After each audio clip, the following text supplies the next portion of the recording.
This conference will now be recorded. Hello guys, welcome to Kumar Consulting. So once again I'm back with another topic, block at terms of payment level. So guys, this is a continuation of a previous topic called mask changes. That video I have recorded earlier and that is already available on YouTube, and that link I have given here in description box also. So if you're watching this current topic, block and terms of payment, first time, then before that I'll recommend you to watch that mass changes, because this topic is the combination of, continuation of the previous topic. Now, so there was a scenario I explained in mass changes. I'll just give a brief introductions and then we'll proceed further. Brief explanations about that scenario, and that requirement was like, let's suppose, okay, this is the client Tata Motor itself. I give example of always Tata Motor. So say for example this is your client Tata Motor, is having, like, they're having several terms of payment in which, like, Tata Motor decided that they're not going to use TM30 terms of payment. It means in 30 days they are not going to release the payment to the vendors. Instead of 30 days they have decided that we are going to release payment in 45 days. So what we have done in then what is the solution, guys? Then we have created a new terms of payment TM45, and then after, since TM30 is being used by several vendor, it means in several vendor master this TM30 terms of payment is already assigned. So what is happening in next step? In next step, we have this TM30 is going to replace by TM45.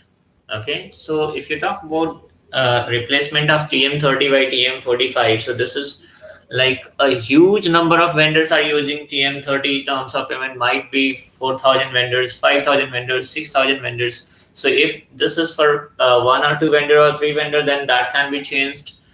This terms of payment can be changed manually. But if it is being used by 1,000 vendors or several thousand vendors, then what will happen? For that we have to go for mask changes. So how this terms of payment has been changed, that has been shown in the previous recording, in the previous videos, that is called mask changes, and this in descriptions box I have given the link at below. Now, so here, now what next, guys? The next one is, let's suppose we have this TM30 is replaced by TM45. But still, TM30 will not be deleted. Why? Because it's a configurations, and might be in future if Tata Motor once again they come back with a new requirement that no, we are going to use TM30 also. So TM30 is created and it will be as it is. But the problem is, let's suppose if the vendor master team, let's suppose vendor master team always get request for creation of new vendors or amendment of whichever the existing vendors are there.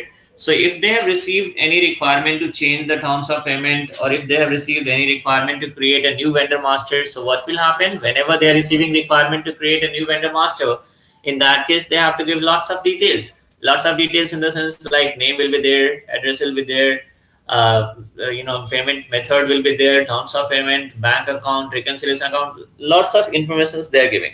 So in terms of payment field, instead of TM45, if by mistake user has selected TM30 itself, let's suppose this is your vendor.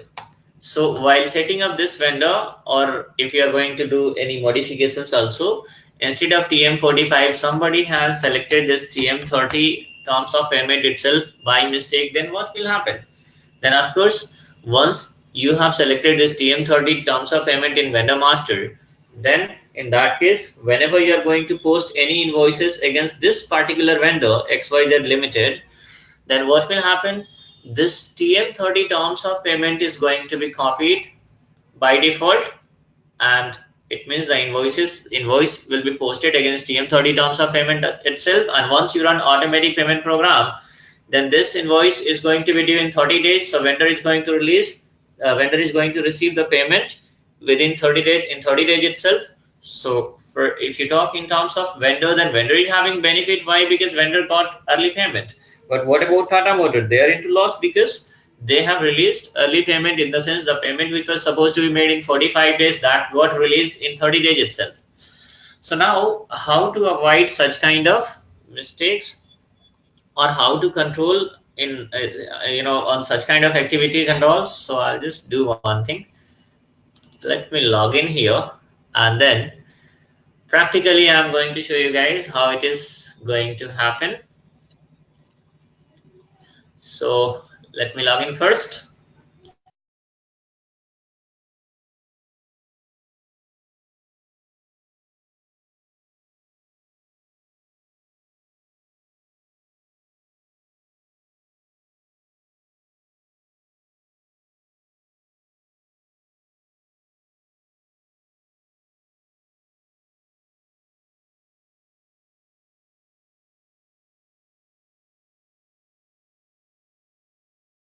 Okay, so now first of all, I'll just do one thing. Use transaction code XK02 and go to vendor master, and even create one more session.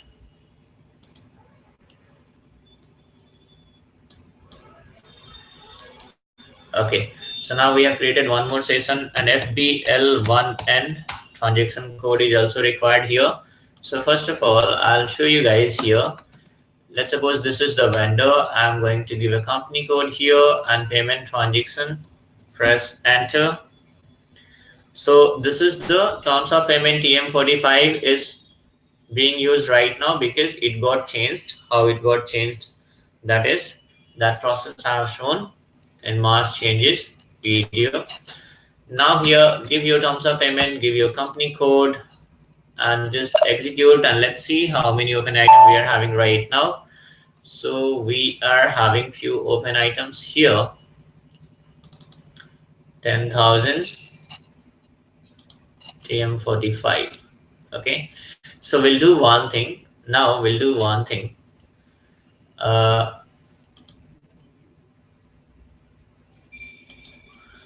Okay, so what I said, like user is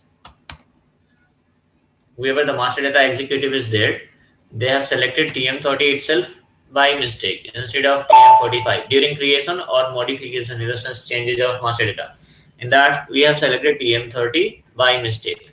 So what will happen, guys? If you have selected TM30 by mistake, then whichever invoices are going to be paid, whichever invoices are whichever invoices are going to be posted, those invoices those invoices will be paid within 30 days itself, because we have selected terms of payment TM30. So what are we going to do? That I'll show you guys. Okay, so we'll do one thing.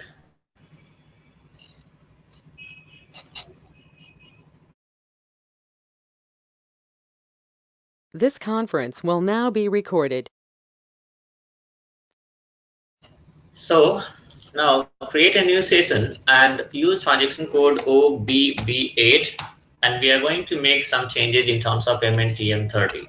Okay, TM30.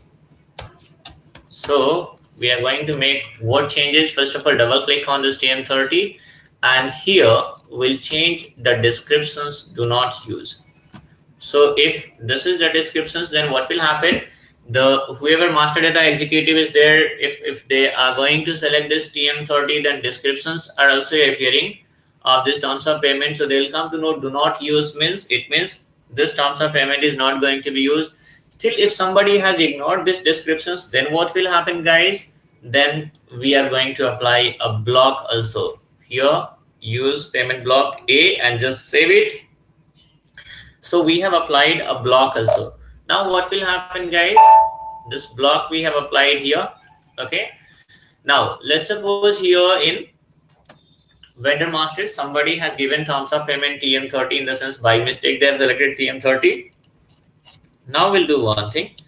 We'll post an invoice worth of any amount. Let's suppose we'll post an invoice worth of, use transaction code FB60, and we are going to post an invoice worth of 5,000. So we'll do one thing. We are going to post an invoice for the 5,000 here. Give any GL here. I'm going to give expense GL and give here amount 5,000 and press enter. Then click on payment tab. So look at here in payment tab, what is happening, guys? TM30 terms of payment is being copied from vendor master. Now I'll just do one thing. Click on post. Click on post. Just press enter. Just press enter. So I'll just check here in FBL1N. Click on refresh and see. So 4,500 got posted, guys. 500 TDS got deducted. 500 TDS was deducted actually. So again, this withholding tax is a different topic. So now, so 500 TDS got deducted and 4,500 got this amount got posted, right? Now what will happen? So once you run this APP, once we are going to look at here, the net due date, this is going to be due on 26 February. And before that, I have posted one more invoice that is worth of 1,000 rupees. This was just, I was just testing before this recording. So because, so whether it's working fine or not. So this 1,000 is also got posted here. So let's suppose we'll do one thing. Now, what is happening? You just do one thing, /NF110. So this invoice is going to be due on 26 here, right? This invoice is going to be due on 26. So we'll run APP on 27/02/2019 and we'll see what is happening. Click on parameter and give your company code, payment method, and next payment date will be like 38, let's suppose, or make it 28/02/2019. Give your vendor number and additional log. So now here give this vendor number. Okay, now just save it, or if you want to run, if you want to run for particular this line item itself. So anyway, so here what is happening, once you run this APP, just click on status and run this APP and let's see what is happening. The payment is going to be released or not. Click on start immediately and press enter. Just keep on pressing enter and look at this proposal here. Look at the proposal here. Now look at here, guys, what is happening. There are total 2 items which is going to be overdue. System is going to treat them as a due or overdue. So now this is 1,000 and 4,500. 4,500 I have posted just now, and this 1,000 I have posted just earlier for this testing purposes and all. So what is happening, guys? Look at here in both invoices I have posted just now this 4,500. So look at here, I'll show you. So what we have done, terms of payment TM30 is being copied from vendor master, but in TM30 we have applied a block also, right? So this block is also getting copied immediately along with this terms of payment. Look at here, payment block A. So whenever you run APP, you just look at here, in this segment. Okay, so whenever we are going to run this APP, look at here what system is saying. System is saying that here item is blocked with block key A. Okay, item is blocked means what? It means this invoice is blocked, hence the payment cannot be released. So even if somebody has given this terms of payment TM30 by mistake also, here this invoice is going to be blocked for payment. Here this invoice is going to be blocked for payment. So what is happening whenever so what we have done, we have received a requirement for this TM30 supposed to be replaced by TM45. TM45 got created and we have done the mask changes. Through mask changes, TM30 was replaced by TM45. Later on in some of the vendors, or if any particular of the vendor, let's suppose somebody has selected TM30 terms of payment by mistake. So what will happen in order to avoid such mistake? What we have done, we have applied a block key also, in the sense we have blocked the terms of payment. Okay, the terms of payment we have blocked. How? That I have shown you guys. Use transaction code OBP8, and that we have applied a block. So now what will happen if somebody has selected TM30 terms of payment by mistake also, then what will happen once you post the invoice, then invoice automatically invoice is getting blocked. Invoice is getting blocked for payment. So even once you run this APP, what will happen? System will not release payment against that particular invoices whichever is using TM30 terms of payment, right? Now the thing is, whenever we have received this requirement for this, like there will be one question, like let's suppose TM45 TM30 got replaced by TM45. So if we are going to apply a payment block immediately, then what will happen? Then there are certain invoices which is already like posted against this TM30 terms of payment. So we'll wait until unless those line items are cleared and all. Once it is cleared, then we are going to apply a block at this TM30 terms of payment, so that in future it is not going to be used. And in future, if the client required that, okay, we are planning to use this TM30 also, then simply what are we going to do? We are going to remove this block. How? So here itself we are having, look at here, the block we are going to remove here. Okay, so block key is going to be removed. But one more thing is there, guys. There is one more thing. I'll just explain here. So let's suppose here it is. I'll just do one thing. I'll just delete this proposal here. I'll just delete the proposal. Just delete it.